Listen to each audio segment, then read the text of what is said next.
Okay, another edition of Riding Home. Dean Legge, Ryan Curley. Where are we here? We're not, what are we? We are a bye week away from the Georgia Bulldogs taking on the Oregon Ducks. Yeah. I got a chance to talk to Gary Stokan today.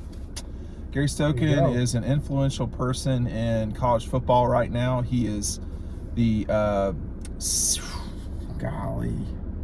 he runs the Peach Bowl. It's a Chick-fil-A Peach Bowl. He is ahead of this game that Georgia and Oregon are going to be playing here in a couple of weeks, and he had a lot of curious comments.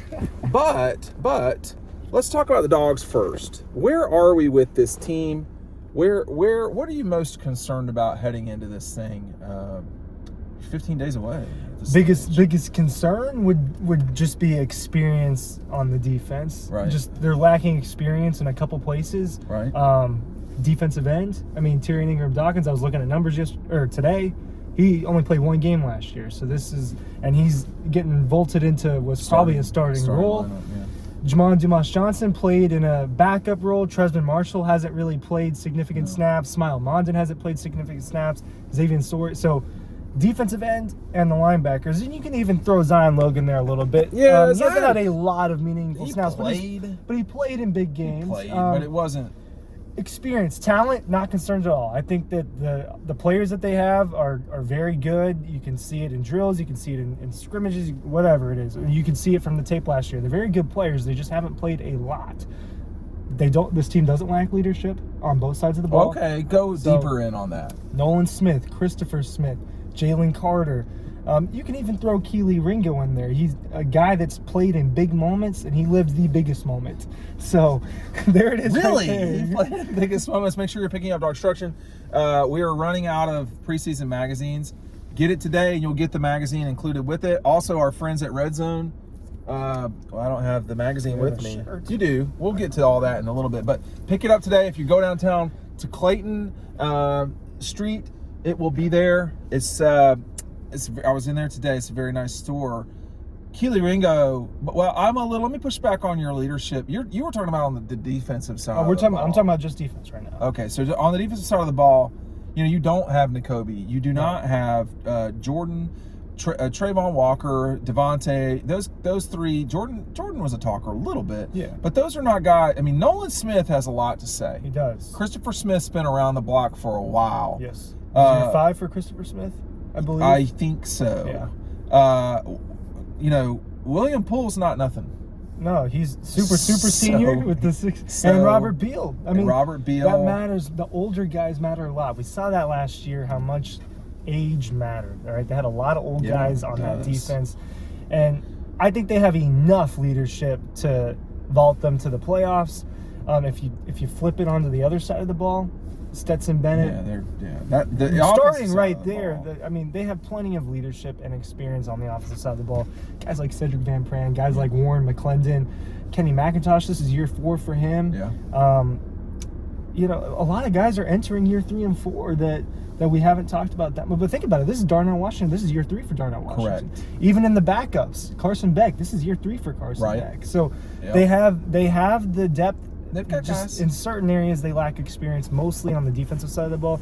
They do not lack talent, and they don't lack leadership. I think those are 2 strengths they have. When I was talking to when I was talking to Gary Stokan today, he had a lot of very important comments. Georgia's getting 50,000 seats for this game that their fans have the capability to buy. That's a lot. That's what? There's 73-ish, 71-ish? Right. So that's just... Well, I don't want to get it wrong, but that's what Gary said. So I don't know if the university had the ability to buy 50, but that's my take on that. This is going to be a huge Georgia crowd. No news flash there, right? But his point was, hey, this game matters if you win it or lose it.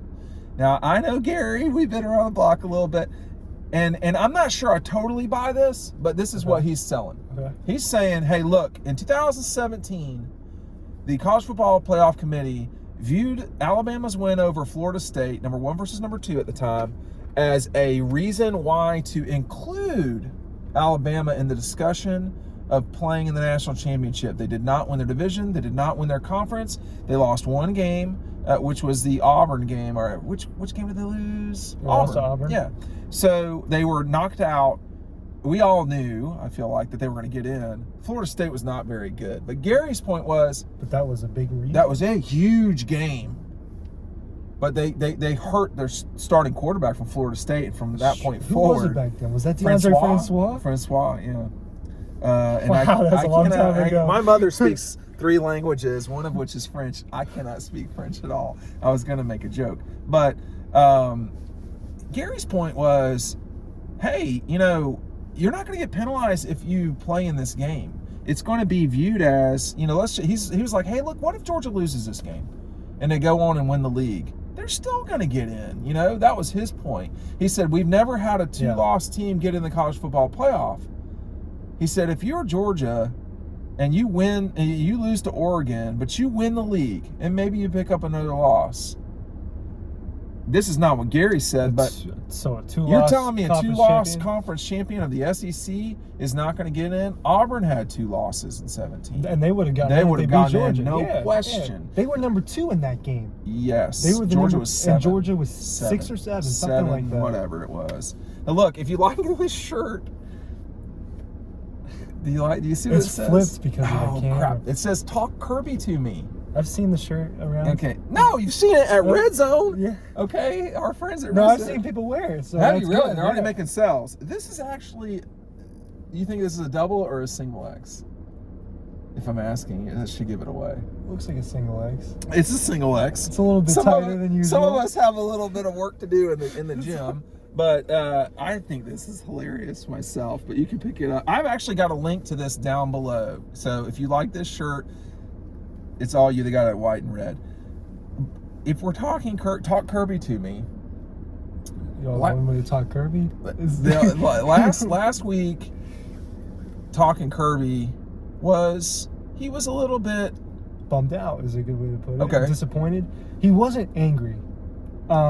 Usually when he's in a bad mood, which happens from time to time. You know, not that much, right? Right. When he's in a bad mood, he's usually a little bit snarkier. Right. He was pretty chilled and he was pretty pulled back. He was disappointed, and that's the word he used at a certain point. And you could just kind of feel it wasn't like normal angry Kirby. It was first scrimmage. They have 3, right? Yeah, ish. One is this weekend. But we're within 24 hours. We should have probably done this video quicker, but we're within 24 hours of this scrimmage. Mm-hmm. And, you know, I do think it's an important scrimmage, not for what happens, but for how the defense really plays. A season ago, I'm trying to remember, I mean, the defense had a better, I'm not trying to remember the first scrimmage. The defense won the first scrimmage a year ago. I don't care what anybody says. That's exactly what I wrote at the time. I wasn't making that up. So, and the offense won this first scrimmage. Definitely won this first scrimmage. But the caveat to that is, hey, look, they're working on stuff too. Just to assume that the defense got their ass whipped completely, yeah, they got beat up. They got their ass whipped. But when you're dropping 8 guys, you shouldn't get pressure. When your best player, Jalen Carter, is not playing tons of snaps. A year ago, the offense didn't have a slew of people out there. At that time, we did not know for sure that Eric Gilbert wasn't playing. That was not that was not a known thing at the time. That was we didn't know. And then they were missing, like, I feel like they were missing Zamir, Eric Gilbert, Burton, I think, was not out there at the time.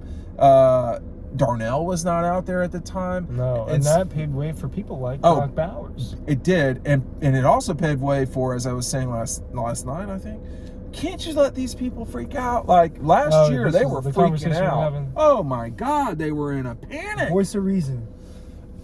They should beat Oregon. They're 17.5-point favorites, but I want to see how the front 7 works against the Ducks. I want to see, like, what are we getting into here? What is the actual expectation? Because much after that, there's not a lot of obvious losses that are chilling out on their schedule. Going to South Carolina is tough. I've been there for every game since '96. I mean, it's a tough place to play, but they don't have the guys. So, you know, the other two that people circle, apparently, is Tennessee and Kentucky. Sure. So those three are their toughest games, you would say? Yeah, probably. A lot of people... I'm sorry, Ryan, go ahead. I mean, they're better than all of these teams. Yeah, no question. So it's just going to have to come together. They are running out of time a little bit at this point to figure things out. But some things will be figured out over the course of a season. And that's your term, right? Running out of time. We don't know where they really are in their process. No, we don't know every secret. Right. So. I mean, Kirby's making the dinner. We don't know where they are in that process. We just know when dinner's being served, which is 3:30 on the 4th, whatever it is. What is it, the 4th? The 3rd, I think. Whatever. And we don't know where that he is in the process. If he's just rearranging, you know, it could be that he's already sliced the carrots and they're ready to roll. We don't know that. There's a lot we don't know. Real cooking. A lot of cooking references. Yeah. It's as if you're watching my TikTok, right? Which is frightening at times, I'm sure. You can't watch it on an empty stomach. No, you shouldn't. But we don't know what we don't know with them. With Oregon, they still do have... I mean, I don't think they've named Bo Nix the starter, have they? I think they did. Okay. Someone else got named a starter. So that Texas made that decision, we knew that was going to happen. Right. But as we move forward here, you know, you want to see, are the backs where they, you know, how much is Kendall going to go? What is this going to... People aren't just making this stuff up when they call.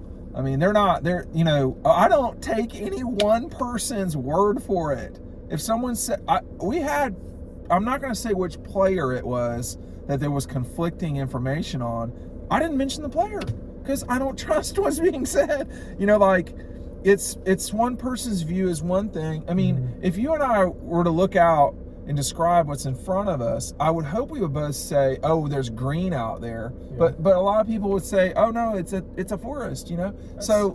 It's not a forest, but some people could view it that way. And so when you're watching practices to the untrained eye, and there were maybe 1,000 people there, you know, maybe, then that's the perspective of people who are watching it, who are not coaches necessarily, and who are, you know, even the coaches in the time. You know, Kirby always says, I'd like to go back and watch the film. Well, yeah. Yeah, I think he actually said that to me. He's right. Last week. Yeah. So I asked him, you know, because they talk so much about how he didn't think that the defensive line did that well in the scrimmage. Like, he just said he needed to see more things out of him. So I asked him, well, how did the offensive line show up? Well, I need to go back and watch it. Thanks, Kirby. But he's right. He's not wrong. It's frustrating. Mark Rick did that all the time. I think the things we do know about this team, big offensive line, no matter who the 5 are. Totally. Your Deep practice report was very good on... Was that yesterday? The most recent one? I'm telling you, man, listen, like, these practice reports are typically, they are not premium for now. But there was really a very holistic approach to... I try to keep it brief and it's just what I see. Right. And then when you sometimes there's differences. Y'all don't see a lot. No, we don't. But you see a lot at the same time, and you see the same thing over and over again. You notice things that are different, or, you know, to me, the first thing I talked about was this defensive line does not look the same at all. They're smaller, which is the biggest thing. No question. Jordan and Devontae were very fast. Yes. I don't know how fast Zion Logan, Tyrion Ingram, Dawkins are. I do not think you're going to be using the term fast with Zion Logan. Yeah, so he's long arms, big body. And then Jalen Carter, disruptor is probably the best way I'd describe him. He's trouble. But they have, I think they have really good pass rushers. I think that Nolan Smith, Robert Beal, Chaz Shameless, I think that's a good group of pass rushers and guys that have played. It's not Adam Anderson, Kobe. I mean, like, it's not all these other guys that were really very troublesome for people. This is going to be a challenge. It's their opportunity, though, to see what they can do, because we're not saying they can't be that. They very well might. I'm definitely not saying that. But there's no Lorenzo. Yeah, There's no Lorenzo Carter. There's no Walter. There aren't as many these long guys. There's not a Trayvon. There's not like this freaky player. Trayvon Walker was the freakiest guy on that defense outside of Jordan Davis, just because of the size and speed. But Trayvon Walker, I use the term freak a lot for players. I think you guys know what I mean. But Trayvon Walker was freaky. He did things that were like, whoa, the guy that size shouldn't be doing something like that. They don't really have that on defense outside of Jalen Carter this year, in my opinion. That we know of, yeah. That we know of. Keely Ringo has those capabilities just because of the size and the speed at that position. Mm-hmm. But they don't have like a freaky guy. They have really, really good players though. I mean, Jalen Carter is one of the 5 to 10 best players in college football. Answer me this question. Okay. You might. This is kind of a trick question. Is it okay? Do you remember the best player on Alabama's 2015 defense at all? It was Fitzpatrick. It was Fitzpatrick. Do you remember anybody else on their team? Derrick Henry, Heisman winner. On their defense. On their defense in 2015? No, I don't either. Marlon Humphrey. I used to really care about that stuff a lot. But they were just really, really solid. They were really good, and they had a couple stars, and that's, you know. Well, they had one for sure could with be Fitzpatrick. With Georgia. I think Georgia's got a couple stars. So. Which are who? Jalen Carter, I think. Are you calling Keely a star? He's got to do a little bit more for me. Okay. If I'm going to call him a star, he has that, but he has it. He's just you have been warned, Keely. I think I've warned him before. Take that. He's got to. It's more than just that play. Who else? I think Nolan Smith is like, for anybody on this entire team, like for him, you gotta just time. Like, it's time for Nolan Smith, and he's got it. He's just got to do it. Right. I don't think Jamon Dumas Johnson is going to be as good as Nakobe Dean, but a lot of people are not as good as Nakobe Dean. I was surprised at how small he was yesterday. I'm taller than him. Small is maybe the wrong word. You know. Earlier you mentioned, just to touch on like what we talked about with the players last night. Earlier you mentioned they got to play someone else like they're ready to play Oregon. Well, yeah. Christopher Smith made a comment. You know, I actually really enjoy going up. Sorry, I'm hiding my gum. I really enjoy going up against our offense because of how good they are. Yeah, and so this defense is getting prepared by what I think will be one of the 5 best offenses in college football, and that's great. Oregon, I don't think will be as good offensively as Georgia, so I think they'll be prepared. I think Bo Nix is one of the most athletic quarterbacks we've seen in a long time in college football. If he's a starter at Oregon, they do not have a dynamic quarterback. They have a great athletic player. Those are not the same thing. They're not, and you've seen it time and time again with certain players. But he's not. I don't think he's going to beat you through the air. I just don't think he's going to. They're going to have a long. And if they can keep him in the pocket, then he's going to have to beat Georgia. I don't think he's good enough. All right, Talk Kirby to Me is down low. So is the book. We'll see you on the site. Thanks for watching.